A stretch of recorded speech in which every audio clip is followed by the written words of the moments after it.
Assalamualaikum warahmatullahi wabarakatuh. Jumpa lagi bersama saya di channel Ngulik Sejarah. Dan pada video kali ini saya akan kembali lagi membacakan suatu kisah misteri. Kali ini berjudul tentang sebuah kisah dendam membawa petaka. Cerita kali ini datangnya dari Manavila.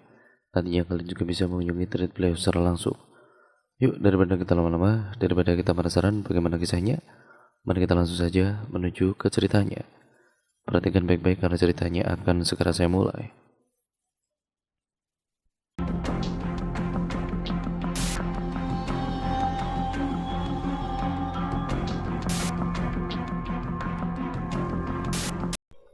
Namaku adalah Muhammad Anggara.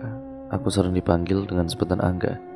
Aku lahir di Palembang, Sumatera Selatan 29 Desember 98. Ayahku adalah seorang guru di sebuah SMK di Palembang, sedangkan ibuku seorang staf operator di sebuah kantor. Aku memiliki dua orang kakak yang telah lulus kuliah beberapa tahun silam dan sudah mulai bekerja. Setelah lulus dari SMA, aku memutuskan untuk masuk di sebuah universitas di kota Yogyakarta. Aku bukanlah anak yang rajin dan pintar, tetapi prestasiku tidak terlalu buruk selama masa sekolah. Hal itulah yang membuatku selalu percaya diri. Saat awal semester dimulai, aku sudah disambut dengan banyak teman. Senang rasanya, tetapi aku lebih memilih untuk berteman dengan orang-orang satu jurusanku saja. Mereka adalah Ahmad, Daniel, Gea, dan Kelia. Ahmad adalah anak dari seorang ustadz pendiri pondok pesantren di Yogyakarta. Ahmad menolak untuk masuk ke pesantren dan lebih memilih pendidikan di sekolah negeri saja. Namun, Ahmad tetap dididik dengan baik oleh ayahnya, sehingga ia tidak lupa untuk beribadah kepada Tuhan. Daniel adalah seorang pemuda dari suku Batak Sumatera Utara. Ia adalah orang yang sangat pro dan patuh pada agama yang dianutnya tentunya, dan ia selalu saja hadir saat ada kegiatan keagamaan. Tidak terlalu banyak yang aku ketahui tentang Daniel karena aku tidak terlalu akrab dengannya. Ia adalah seorang anak perempuan dari keluarga yang terpandang. Ayahnya Gea adalah seorang pejabat di daerah Yogyakarta, tetapi ia tidak pernah memperlihatkan atau memamerkan harta keluarganya. Gea adalah seorang perempuan tomboy yang paling berani di antara kami. Gea juga adalah orang paling bobrok dan terbuka pada kami. Sedangkan Kelia adalah primadona universitas kami. Ia berasal dari desa dan berusaha untuk mencari pendidikan di kota. Usaha tidak mengkhianati hasil. Kelia berhasil untuk masuk ke universitas dan mencapai prestasi yang gemilang. Antusias adalah kata yang tepat untuk menggambarkan keadaan dan sikapku dan teman-temanku saat ini. Kami sangat senang dan antusias ketika mendengar bahwa angkatan kami akan segera melaksanakan kegiatan KKN di beberapa kampung. Kesenangan itu kembali bertambah ketika aku melihat papan pengumuman. Ternyata aku berkelompok dengan teman satu timku. Ya, mereka adalah Ahmad, Daniel, Gea, dan Kelia. Sedangkan aku menjadi ketua pimpinan. Dan nama kampung yang akan kami datangi pada kegiatan KKN ini bernama Kampung Damai. Nama sudah disamarkan ya teman-teman. Aku sangat tidak asing dengan kampung ini. Bisa dibilang kampung ini adalah kampung yang paling terkenal di Yogyakarta. Dari yang kubaca di internet, kampung ini adalah kampung yang sangat asri, tenang dan damai, sesuai dengan nama kampungnya. Kampung ini juga terkenal dengan warga kampungnya yang begitu sopan dan santun. Pepohonan dan rerumputan masih menghampar luas, juga adat istiadat yang masih begitu kental. Kami pun mengucap rasa syukur kepada Tuhan atas apa yang telah diberikannya kepada kami. Sungguh, belum pernah aku rasakan antusias dan kesenangan seperti ini di dalam hidupku. Hal yang tidak aku ketahui dan juga ku sesali adalah datang ke kampung itu. Entahlah, sejak mendengar nama kampung itu perasaanku begitu senang pada awalnya. Namun, berubah seketika sejak kami datang ke kampung itu. Hari saat kami akan berangkat ke kampung itu telah tiba. Kami berangkat dengan menggunakan mobil milik ayahnya Gea, yang mobilnya itu memang sangat luas dan bisa memuat seluruh barang-barang bawaan kami. Aku belum sempat menghubungi kedua orang tuaku kala itu karena terlalu senang. Berdasarkan jadwal KKN yang kulihat, kampung yang akan kami datangi itu bernama Kampung Damai. Karena memang orang-orang di sana saling menghormati dan menghargai satu sama lain. Jadi, bisa dibilang orang-orang di sana memang hidup rukun dan damai. Bahkan saat kami sampai di gerbang masuk daerah kampung, kami sudah disambut oleh seseorang yang mengaku sebagai tetua di kampung itu, yang menyapa kami dengan ramah sekali dan senyuman yang begitu lebar. Kendaraan seperti mobil ataupun motor tidak diperbolehkan masuk ke daerah kampung. Meskipun jalanan yang ada di desa itu terbilang cukup bagus, bahkan jalan di kampung itu memiliki 2 jalur. Aku dan juga teman-temanku pun turun dari mobil dan mengambil seluruh perlengkapan yang akan kami gunakan saat melaksanakan KKN di desa tersebut. Aku tidak menyangka bahwa orang-orang di kampung ini memang benar-benar ramah. Di kampung ini berdiri rumah-rumah yang besar berarsitektur Belanda, dan ada juga rumah-rumah biasa berarsitektur kampung, pepohonan yang begitu rindang, hamparan rumput hijau, dan juga anak-anak yang bermain di sekitaran jalan. Namun harus kuakui bahwa kampung ini begitu ramai meski di jalan tidak ada satupun kendaraan. Banyak orang yang berdagang di jalanan. Anak-anak pun tidak harus bermain di lapangan, tetapi juga bisa bermain di jalan yang sepi. Bagai datang ke belahan dunia baru, kami benar-benar terpesona dengan seluruh keindahan yang ada di kampung itu. Kesenangan benar-benar meliputi seluruh perjalanan kami. Meski harus berjalan kaki, tetapi kami tidak merasakan lelah sama sekali karena begitu terpesona dengan keindahan kampung ini. Tetua yang kami temui di gerbang kampung mengajak kami untuk singgah ke rumahnya terlebih dahulu, sambil mencarikan tempat tinggal untuk kami dan juga memberitahu peraturan yang harus kami patuhi dan pantangan yang harus dihindari selama berada di kampung ini. Rasanya senang datang ke kampung ini, rasanya sedang berada di belahan dunia lain. Aku tidak menyadari bahwa kesenangan yang ku rasakan itu hanya bersifat sementara. Setelah itu, kami mulai mendengar seluruh hal tentang kampung ini dari tetua kampung itu. Sesamanya di rumah Pak Tetua, kami pun mendengarkan cerita Pak Tetua tentang sejarah kampung ini. Kampung ini mulai berdiri sejak masa penjajahan Belanda. Namun, dulu hanya ada beberapa rumah saja di kampung ini, karena banyak orang yang lebih memilih untuk tinggal di pusat kota. Namun saat masa peralihan dari Belanda ke Jepang, kampung ini juga tidak luput dari kejaran tentara Jepang. Orang-orang Belanda yang tinggal di kampung itu pun dibunuh dan mayatnya dikubur di bawah jalan. Kampung Damai sempat dibiarkan kosong karena masih banyak orang yang tidak mengenal seluk-beluk daerah ini. Setelah kemerdekaan, orang-orang pribumi yang memiliki hak tanah di Kampung Damai pun mulai mendirikan tempat tinggal mereka. Ada yang memodifikasi rumah milik orang Belanda, ada pula yang hanya memperbaiki arsitektur yang rusak, ada pula yang tetap memilih untuk tinggal di rumah dengan arsitektur Belanda.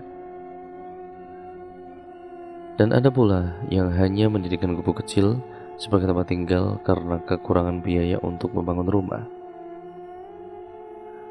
Tetua pertama di Kampung Damai bernama Pak Karman. Pak Karman adalah seorang dukun yang sangat terkenal, sangat sakti mandraguna.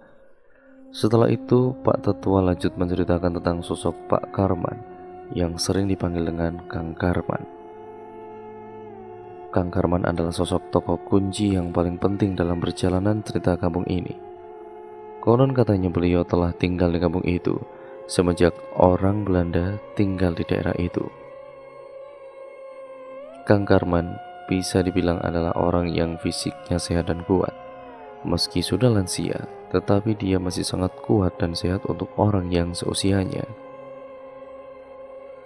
Kang Karman terkenal dengan ilmunya dalam berkomunikasi dengan makhluk halus, menyembuhkan orang yang sakit, dan bahkan bisa menurunkan hujan.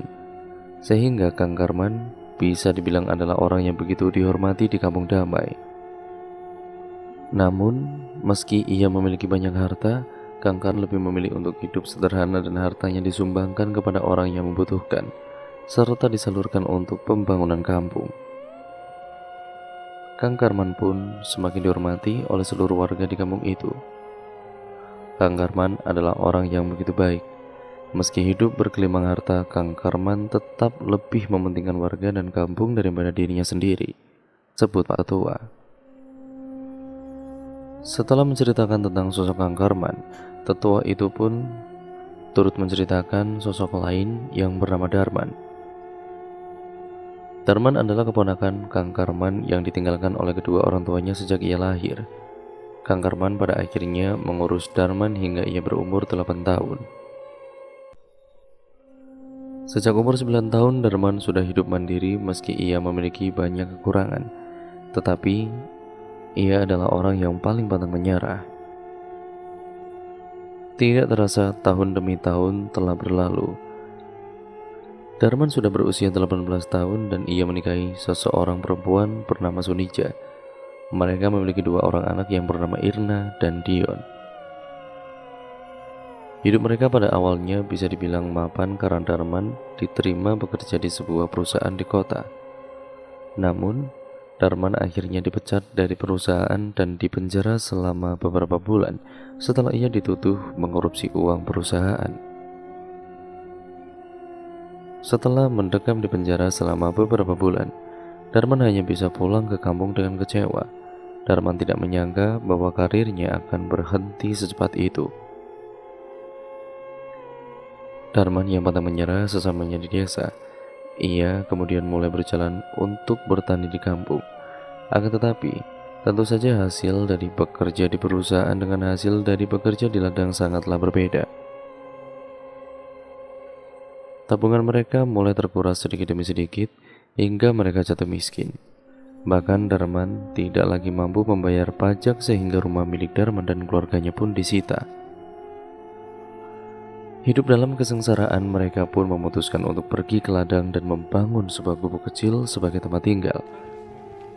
Pada kala itu, status sosial adalah hal yang sangat penting, sehingga tidak jarang ada orang yang direndahkan harga dirinya dan juga martabatnya karena memiliki kekurangan. Keluarga Darman pun tidak luput dari penindasan tersebut. Mereka kerap mendapatkan ejekan dan juga cemoohan dari warga kampung. Awalnya Darman masih bisa menahan amarahnya terhadap warga kampung itu. Akan tetapi, lama-kelamaan Darman mulai muak mendengar ejekan dan cemoohan itu. Sehingga pada suatu hari Darman pernah memukuli salah satu warga yang mengejek keluarganya. Warga pun tidak terima hingga mereka kemudian balas memukuli Darman hingga babak belur.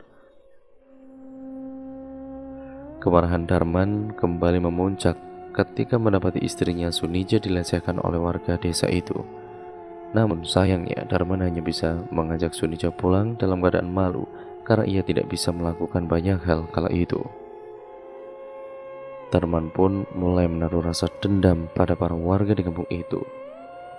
Ia pun menanam benih-benih dendam bagi warga kampung di sana.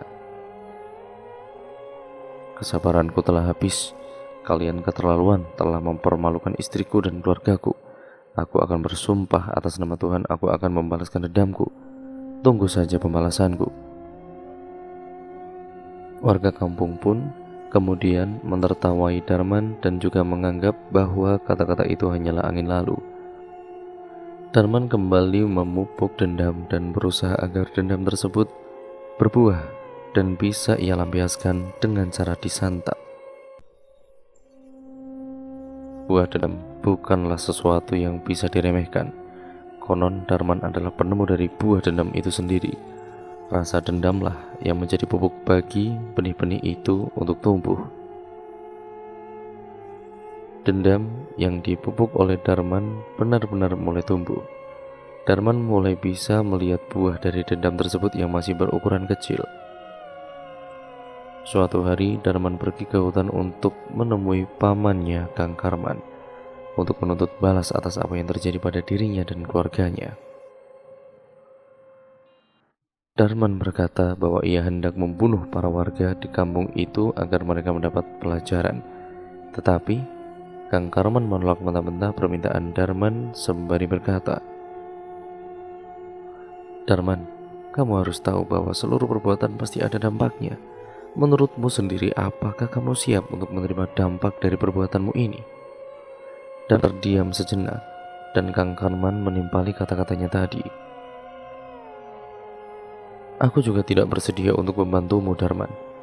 Aku turut prihatin terhadap dirimu dan keluargamu, tapi aku tidak bisa membahayakan seluruh warga kampung hanya untuk membantumu melampiaskan dendammu itu." Darman pun berdiri dan berkata kepada Kang Karman, "Jika kau tidak bisa membantuku, maka aku sendirilah yang akan membalas dendam ini.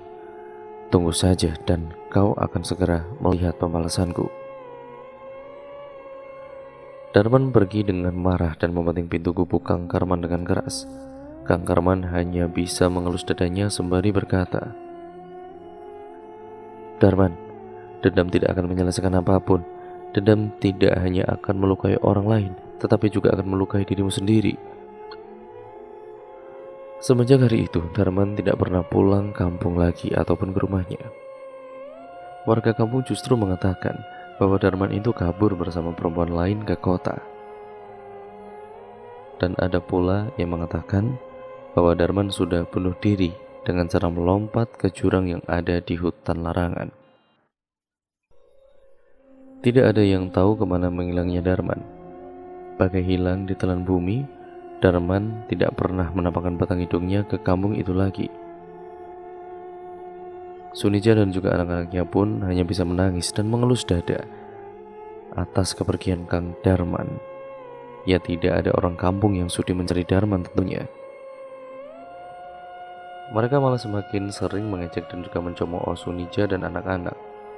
Bahkan ada yang berani mengatakan kepada Sunija bahwa ia adalah perempuan janda. Anak-anak Sunija pun kerap diejek sebagai anak yatim. Tanpa mereka ketahui, sebenarnya Darman tidak meninggal. Ia pergi untuk mencari ilmu gelap dan mulai belajar tentang sihir atau ilmu gelap dari beberapa dukun yang ia temui selama perjalanannya. Dendam Darman benar-benar subur karena terus dipupuk dan disiram dengan rajin. Namun yang tidak diketahui oleh Darman adalah selama kepergiannya dari kampung itu, istri dan juga anak-anaknya itu tidak kuat menahan rasa sedih. Istrinya memutuskan untuk menenggelamkan anaknya di sungai. Sedangkan istrinya yaitu Sunija pergi ke hutan dan melompat ke jurang karena depresi atas seluruh masalah yang terjadi. Ilmu gelap Darman mulai berkembang dengan pesat. Darman mulai mengetes kemampuan ilmu gelap tersebut kepada orang-orang yang ia temui selama perjalanan. Setelah ilmu gelapnya dirasa telah cukup, Darman memutuskan untuk pulang kembali ke kampung damai. Setelah menempuh perjalanan yang cukup lama, Darman akhirnya sampai di kampung itu. Tidak ada seorang pun yang mengenal Darman di kampung itu, karena mereka mengira bahwa Darman telah pergi meninggalkan kampung tersebut. Kejutan tidak hanya terhenti di sana. Saat Darman menanyakan keberadaan Sunija dan anak-anaknya, ia begitu kaget ketika mendapati istrinya Sunija telah menghabisi kedua anaknya, Irna dan juga Dino, dengan cara menenggelamkan mereka di sungai. Sedangkan Sunija memilih untuk mengakhiri hidupnya dengan cara terjun ke jurang yang digadang-gadang adalah tempat bunuh dirinya Darman. Darman tidak bisa menunjukkan betapa hancur hatinya saat mendengar perkataan warga itu. Darman pun kemudian kembali ke gubuk lamanya, dan saat masuk ke gubuk, Darman mulai menangis dan berteriak sekencang mungkin. Darman pun mulai mencaci Tuhan dan mengambil tasbih lama yang biasa ia gunakan untuk beribadah. Darman berkata, "Tuhan, aku sangat membencimu pada saat ini. Aku tidak akan meminta maaf atas apa yang telah kukatakan saat ini. Aku tidak lagi mempercayai keberadaanmu. Bagiku, saat ini kau hanya mimpi yang ada dalam pikiran manusia-manusia bodoh seperti aku yang dahulu. Tapi Aku tidak mau terus-menerus membodohi diriku sendiri dengan percaya bahwa kau memang ada. Bertahun-tahun aku dan juga keluargaku mengharap hidayah darimu, karena kami yakin akan kebesaranmu, tapi nyatanya keluargaku mati sia-sia. Sekarang aku sendirian, dan aku menyadari bahwa keberadaanmu hanya omong kosong belaka. Aku tidak akan lagi mengharap ampunan apapun lagi darimu. Aku akan membalaskan semua dendamku ini dengan caraku sendiri. Tasbih yang ia pegang sejak tadi ia lemparkan ke lantai sekeras mungkin, hingga butiran-butirannya terpental kemana-mana. Ia kembali menangis dan berteriak sambil mencaci Tuhan dengan kata-kata yang paling buruk. Dendamnya semakin berkobar hingga tanpa sadar buah dari dendam itu telah matang dan siap untuk disantapnya. Setelah kejadian pada hari itu, Darman merubah namanya menjadi Sukija dan membangun gubuk baru di daerah hutan. Dan di gubuk ini, ia mulai melakukan perbuatan kejinya, yaitu menggunakan ilmunya untuk membunuh warga kampung. Saat itu, Darman mengaku sebagai seorang kerabat dari keluarga Sunija, sehingga ia akan mengadakan sebuah jamuan untuk mengenang kematian Sunija. Santet yang ia gunakan cukup mudah. Ia hanya memasukkan mantra-mantra santet ke dalam makanan yang akan disantap oleh para warga kampung itu. Semuanya ia siapkan di gubuk itu. Hari di saat pelaksanaan jamuan itu telah tiba. Darman segera menyajikan makanan kepada para warga untuk disantap. Keesokan harinya, para warga ditemukan meninggal dalam kondisi yang sangat tidak wajar. Mulut mereka mengeluarkan cairan hitam yang mirip dengan darah. Pupil mata mereka menghilang secara misterius, serta tubuh mereka dikerubungi oleh kecoa dan gelabang. Santet dari Darman tidak berhenti di situ. Darman juga mengirimkan beberapa jin ke warga-warga untuk meneror dan membunuh mereka. Keadaan kampung damai yang awalnya begitu ramai, tiba-tiba berubah menjadi sebuah kampung yang begitu sunyi, bagaikan sebuah kota mati. Kampung damai yang awalnya begitu damai, kini berubah menjadi sebuah kampung santet yang dipenuhi dengan mayat dari korban santet Darman. Pak RT ataupun Pak RW tidak sanggup untuk mengubur mayat korban santet Darman yang begitu banyak. Mereka hanya bisa meminta bantuan beberapa warga untuk mengubur mayat mereka dalam satu lubang. Beberapa warga dan juga Pak RT pun pergi ke gubuk Kang Karman untuk meminta bantuan. Kang Karman pun berkata, "Aku tidak menyangka bahwa ia akan berbuat sejauh ini. Buah dendam yang selama ini ia tanam ternyata telah ia santap dengan lahapnya." Warga kampung berada dalam bahaya yang sangat besar. Saya sendiri sudah bersiap untuk menghadapi dia dan tidak akan segan untuk menghabisinya karena ia telah berbuat kelewatan. Kang Karman segera menuntun para warga dan mempersiapkan obor dan juga garpu rumput untuk segera menghabisi Darman pada malam itu juga. Malam itu semua warga pergi dengan perasaan ragu dan gundah.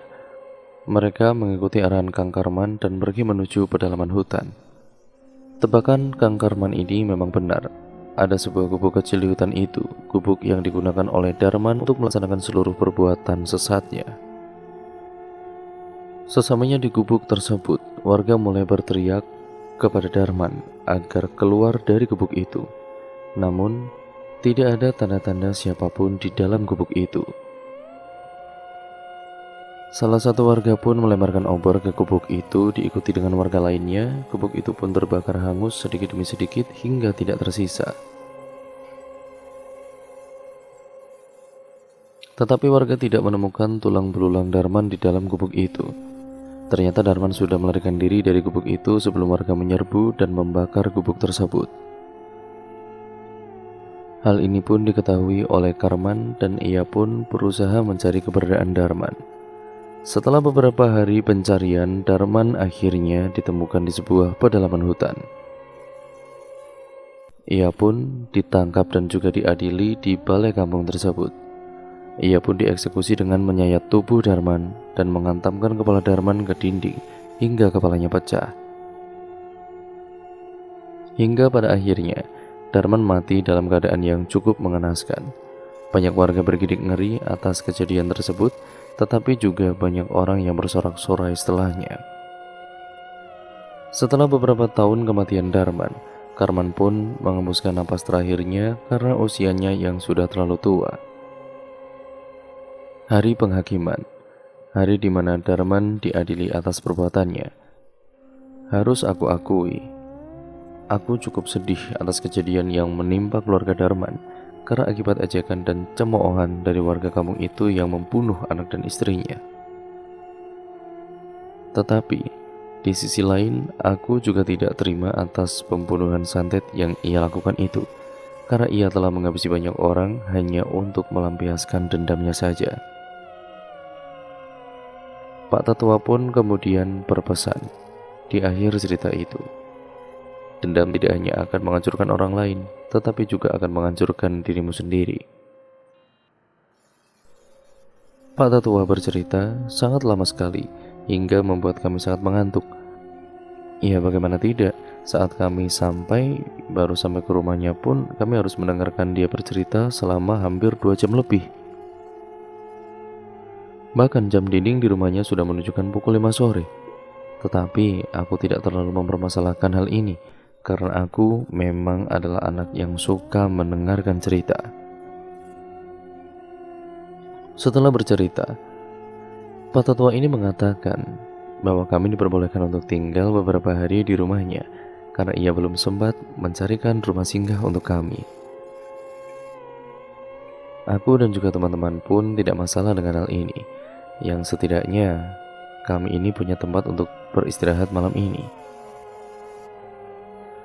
Kami pun membersihkan badan kami yang sudah berbau keringat karena belum mandi sejak perjalanan, kecuali Daniel yang memang badannya ini tidak berbau dan berkeringat. Setelah kami selesai mandi, Pak Tetua ingin berpamitan untuk berkeliling di sekitaran kampung. Pak Tetua juga mengingatkan kepada kami tentang pantangan dan peraturan yang telah ia jelaskan tadi.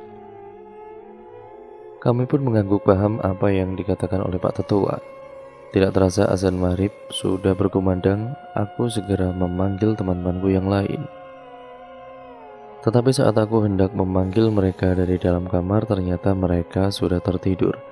Mungkin mereka kelelahan karena perjalanan tadi, pikirku. Aku pun memutuskan untuk sholat sendiri. Sebelum masuk ke kamar, aku melihat Daniel sedang duduk di ruang tamu sambil membaca buku cerita kesukaannya. Aku pun tidak menghiraukannya dan langsung masuk ke kamar.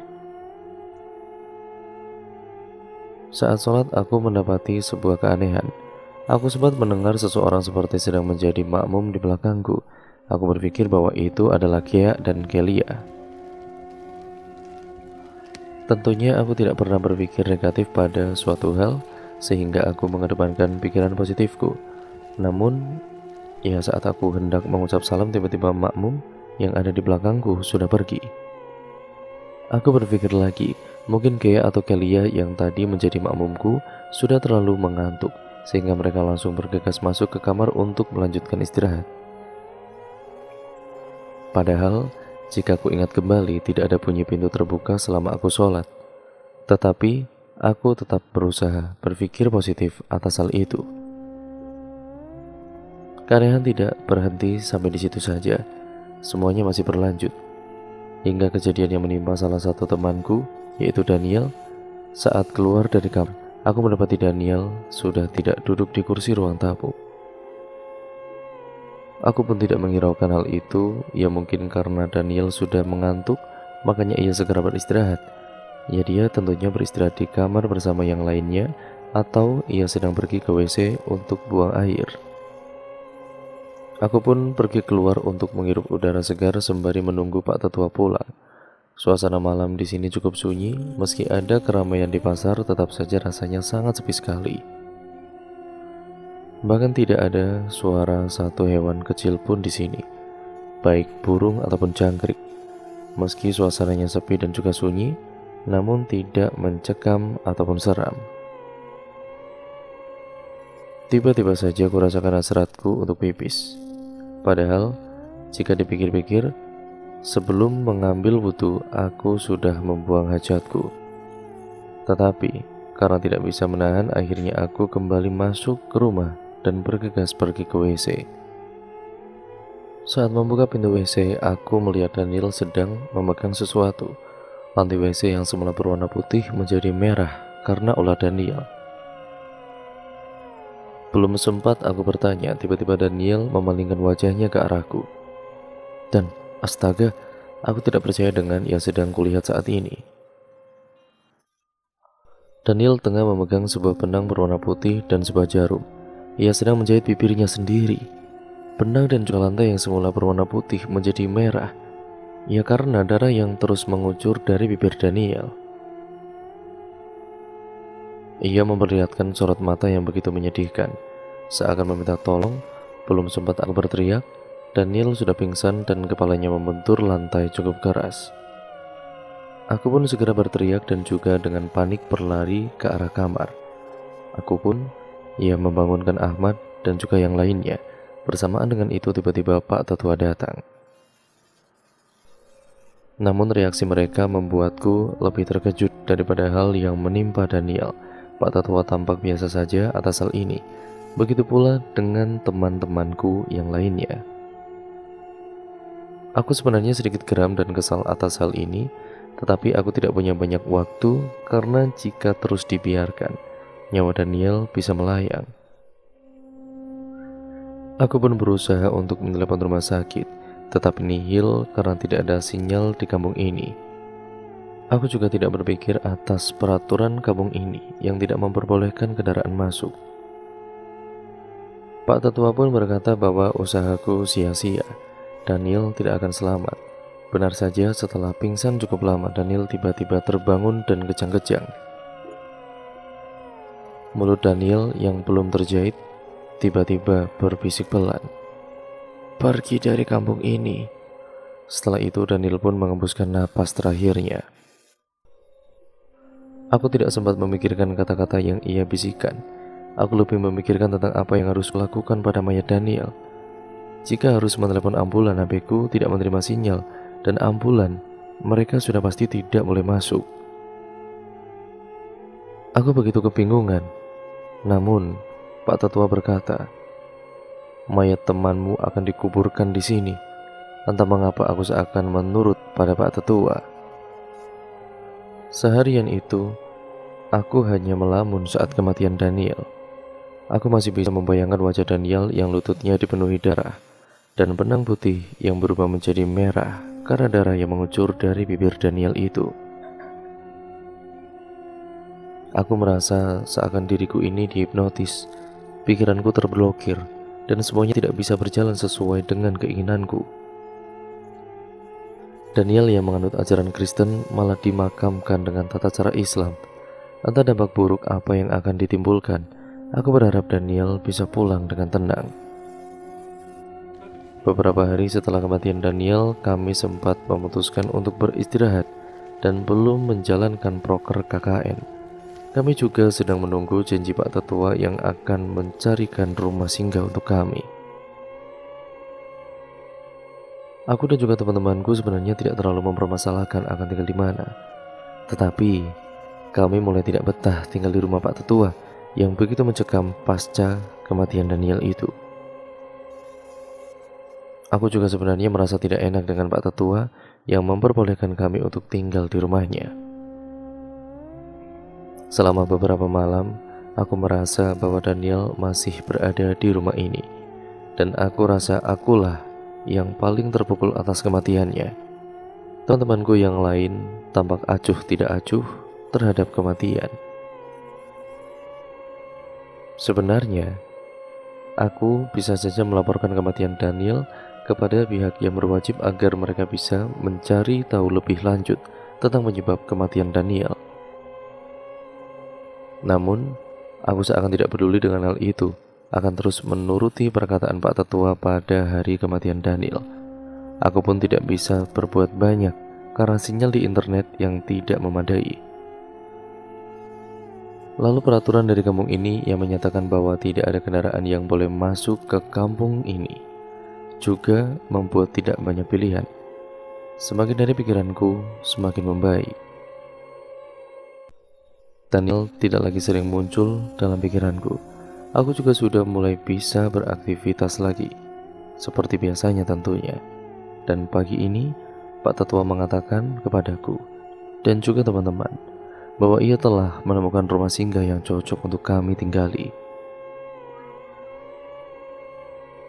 Rumah itu memiliki ukuran yang cukup besar, lapangannya yang luas, banyak pepohonan dan rerumputan di sekitaran rumah itu, dan juga harga sewanya yang tidak terlalu mahal. Kami pun setuju untuk tinggal di rumah itu selama kegiatan KKN berlangsung. Kami pun langsung bergegas membereskan barang-barang kami dan langsung berangkat ke rumah itu. Ternyata jarak rumah ini dari gerbang kampung sangatlah jauh. Aku khawatir jika terjadi sesuatu, aku akan kesulitan untuk meminta bantuan kepada siapapun. Tetapi, sudahlah, aku pikir positif saja. Sesamanya di rumah itu, memang benar apa yang dideskripsikan oleh Pak Tetua. Rumah ini memang sangat besar, lapangannya begitu luas, juga pemandangan di sekitar rumah yang begitu hijau. Rumah itu sangat sempurna untuk kegiatan KKN kami. Rumah ini milik seseorang bernama Bu Rumi, orangnya sangat baik dan juga ramah. Percakapanku antara Bu Rumi hanya berlangsung singkat. Aku hanya berharap rumah baru ini juga bisa membuat suasana baru dan pikiran baru yang bisa membuat aku lebih semangat dari hari kemarin. Namun sayangnya, aku belum bisa mengirimkan satu pesan pun atau menelepon satu orang pun selama di kampung ini. Saya menghubungi dosen dan kedua orang tuaku selama di kampung ini, tapi biar saja dulu. Mungkin akan aku kabari lain waktu. Aku masih sangat ingat dengan rumah itu. Di awal aku berpikir bahwa mungkin rumah ini bisa membawa suasana baru dan bisa mengubah pandanganku terhadap kampung ini.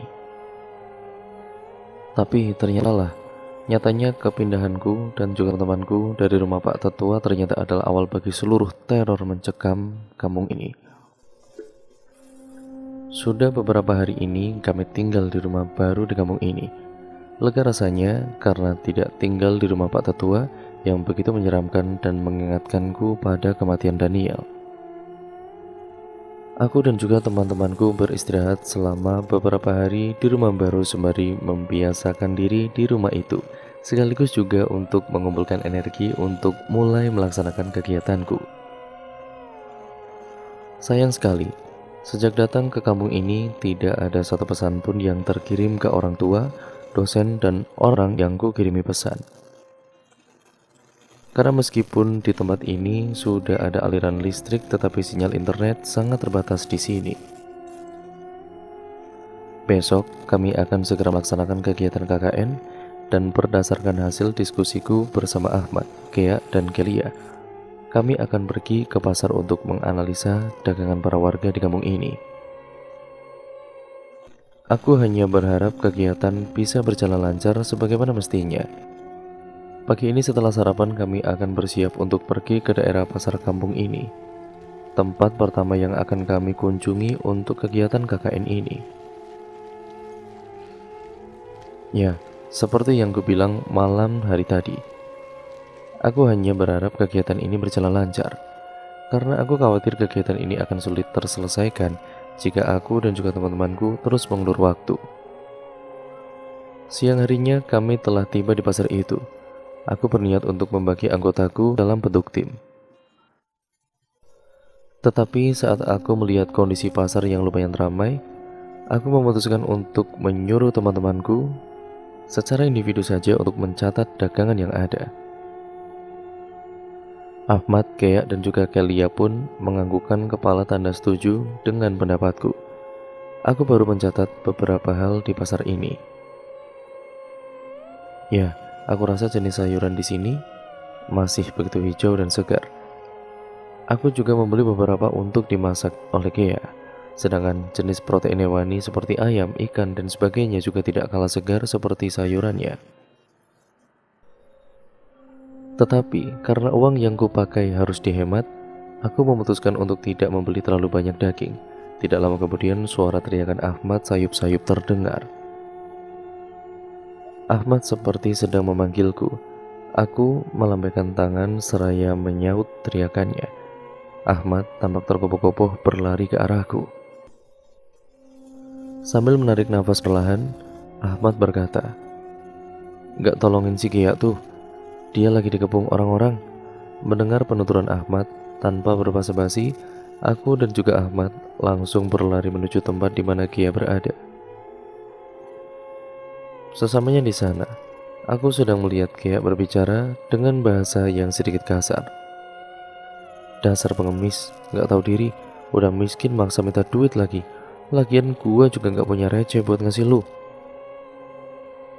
Kia pun kemudian mengepalkan tangannya kepada orang itu, yang sudah kuduga adalah seorang pengemis. Aku dan juga Ahmad bergegas berlari dan berusaha menahan tangan Kia yang hendak memukul pengemis itu.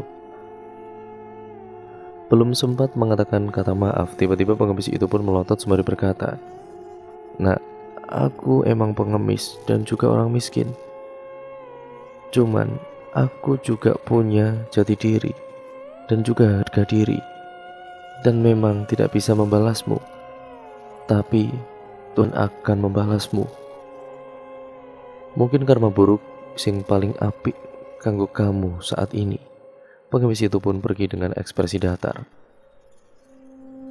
Dan cerita pun akhirnya bersambung ke part yang selanjutnya. Nah, bagaimana menurut kalian cerita kali ini? Sangat seru kan? Makanya kalian terus nantikan kelanjutan ceritanya. Cerita ini kelanjutannya pasti akan sangat seru, karena berbagai teror belum kita lihat di part kali ini. Mungkin di part-part sebelumnya pasti ceritanya akan sangat lebih menarik lagi. Saya jamin itu ya teman-teman. Jangan lupa untuk like, comment, dan share, serta subscribe channel ini. Dan jangan lupa nantikan video kelanjutannya hanya di channel ini. Makanya kalian subscribe dan nyalakan tombol lonceng notifikasinya, agar kalian tidak ketinggalan video terbaru selanjutnya dari channel ini. Sekian video ini saya akhiri ya teman-teman, kurang lebihnya mohon maaf. Wassalamualaikum warahmatullahi wabarakatuh.